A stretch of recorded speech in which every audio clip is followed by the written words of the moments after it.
বিনা চিকিৎসায় মানুষ মারা যায়, তা নিয়ে পার্লামেন্টে কোনো কথা হয় না। নদীতে বাদ দেওয়ার জন্য কথা নাই, খাল খনন নিয়ে ব্যস্ত। খাল খনন আমরাও চাই, কিন্তু নদীতে বাদ দিতে হবে আগে। আজকে নদীতে বাদ দেওয়ার ব্যবস্থা নাই। আমার নেতা বরিশালের এমপি, আমার নেতা আব্দুল জলিল সাহেবের প্রতিদ্বন্দ্বী বিএনপি নেতা পাশ করছে, আমরা তার পাশে ছিলাম। এখন সেই মন্ত্রী চাই নদীতে বাদ দেওয়া হোক বরিশালে, কিন্তু নদীতে বাদ দেওয়ার প্রজেক্ট চালু হয় না কেন?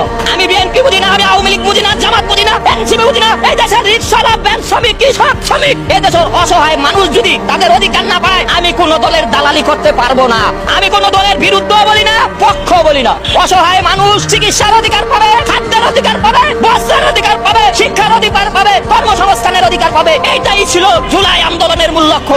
আজকে জুলাই আন্দোলনের মূল লক্ষ্য থেকে যদি এনসিপি তোমরা সরে যাও, তোমাদের পাশে আমরা জনগণ নাই। অনেকে বলে খায়রুল মনে হয় বিএনপি কে নামানোর জন্য জুলাই আন্দোলনের বিরুদ্ধে লাগছে। আরে ভাই, আমি জুলাই আন্দোলনের পক্ষে, কিন্তু তাদের লক্ষ্য ছিল চিকিৎসা পাইবো, খাদ্য পাইবো, বস্ত্র পাইবো, বাসস্থান পাইবো, নদীতে বাদ দিব, কর্মসংস্থান হইব। এইটা আমাদের জুলাই আন্দোলনের লক্ষ্য ছিল। কিন্তু পার্লামেন্টে দাঁড়াইয়া কেউ এই কথা বলে না। আজকে জনতার পার্লামেন্ট, রাজপথে দাঁড়ায় আবার কেন আমরা রাজপথে নামতে হচ্ছে?